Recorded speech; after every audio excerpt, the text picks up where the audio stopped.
Құрметті ата-аналар, қымбатты ұстаздар, қымбатты игілік округ ауылынан арнайы келіп отырған біздің қонақтарымыз, қадірменді жас бүлдіршіндер.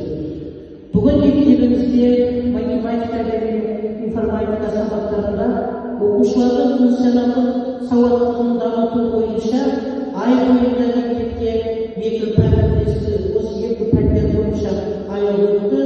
Бүгін сол айлықтың аясында бірлестіктің айлық жұмыстарының қорытындысы және осы жарты жылда жеткен жетістіктеріміз жайлы ата-аналардың алдында, оқушылардың алдында, ұстаздардың алдында қуанып балаларымыздың қолына жеткен жетістіктердің алғыс хаттарын, құрмет грамоталарын тапсырмақшымыз.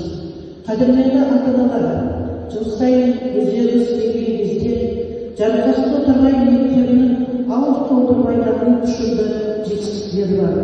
Жақында ғана елбасымыз «Ерліктің жеті тұғырнамасы» атты үлкен жастарға арналған жолдауында тәуелсіздік құндылықтары туралы үлкен қасиет айтқан болатын.